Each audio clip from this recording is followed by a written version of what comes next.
Alors, monsieur le petit gros. Alors, qu'est-ce qu'on a reçu? Des essuie-glaces.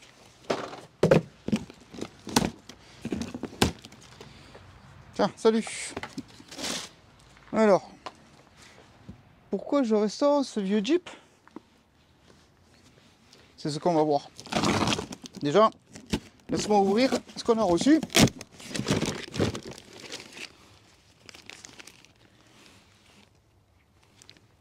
Ils sont sérieux là? Regarde.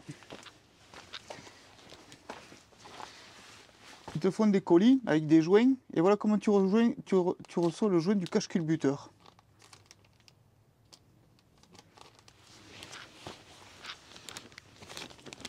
Alors, on va pas ouvrir le sachet.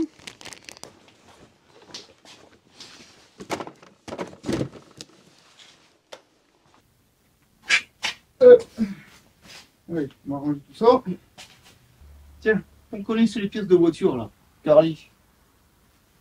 Ouais, j'ai déjà fait des vidéos dessus. Tu sais, c'est le petit dispositif là. Hop là, lecteur OBD2. Tu branches sur la voiture. C'est un lecteur ODB. Alors, par contre, l'avantage de Carly, c'est que tu as un suivi sur ta voiture et certaines options qui sont intéressantes à voir.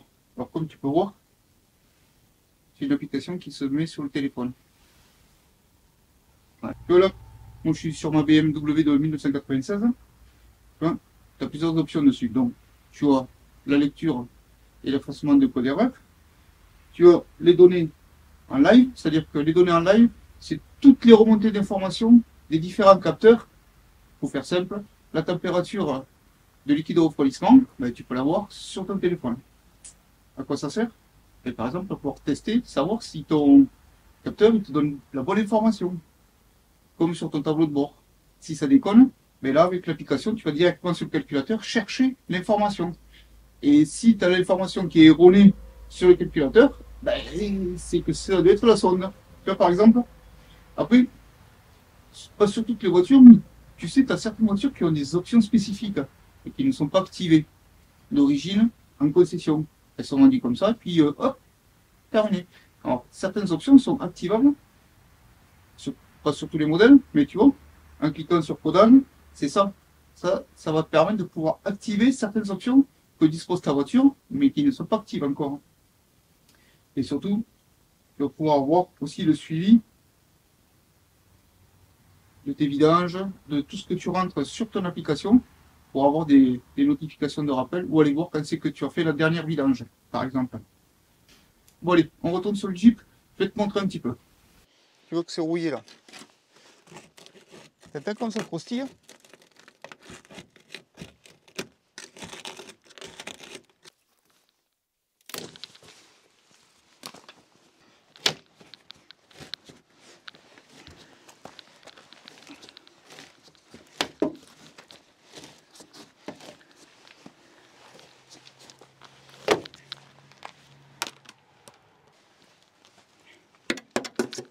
L'aile arrière, c'est pas la même, t'as vu? Regarde.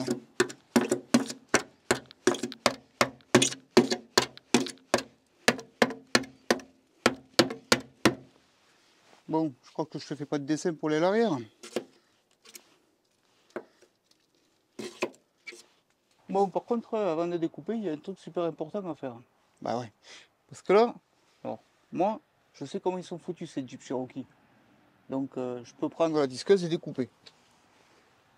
Et quand tu fais ça sur une autre voiture, que tu sais pas ce qu'il y a de l'autre côté, il faut toujours regarder et voir.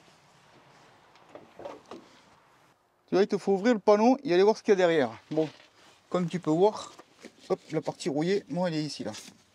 Hein, tu vois, c'est ici la partie rouillée. Et comme tu peux voir, il n'y a absolument rien derrière.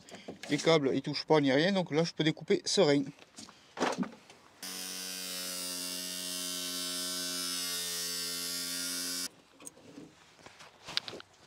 Bon, maintenant qu'est-ce qu'il faut faire? Il faut reproduire la tôle. Bon, ça je vais pas te montrer comment on reproduit la tôle, parce que je te l'ai déjà montré des millions de fois sur d'autres vidéos. Le seul truc qu'il y a, tu vois, c'est que comme il y a un petit angle là, hop hop, ça je vais le faire à la plieuse. En 2 secondes, c'est réglé. Voilà. Ouais, comme tu peux voir, c'est soudé. Bon. Bon, maintenant, l'aile arrière. Bah ouais. Bon, je te fais plus de dessin, comment machin ou quoi que ce soit. Comment on fait pour découper ou autre. Ça, je l'ai montré dans 200 millions de vidéos. Maintenant, tu sais comment on fait pour découper machin. Bon, comme tu peux voir derrière, ça n'est pas trop bouffé. Par contre, sur l'extérieur, c'était pas mal. Hein. Ouais. Bon, comme tu peux voir, c'est un petit peu rouillé ici. Tiens, tu vois à l'intérieur. Ah, comme tu peux voir à l'intérieur, hop, c'est un petit peu rouillé là, mais ce n'est pas percé. Ça, c'est pas un trou, c'est un joint qui vient ici. Si tu veux, c'est un plastique pour boucher. Voilà. Donc là, ben, il faudra que je remette un caoutchouc spécifique, comme d'habitude. Mais c'est par là que c'est rentré. Tu vois, ça a commencé à pourrir là, et à pourrir un petit peu là-bas. Mais après, le reste, c'est pas pourri. Comme on peut le voir complètement de l'intérieur, tu vois, il n'y a rien qu'à bouffer. Allez, un petit coup de plieuse.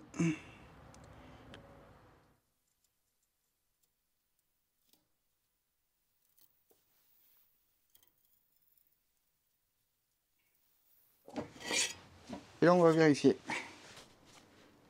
Voilà, c'est fait. Non, c'est découpé, mais c'est pas soudé.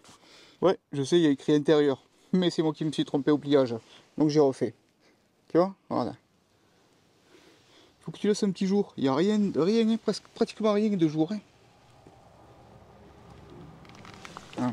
Et sur la ligne, voilà ce que ça donne.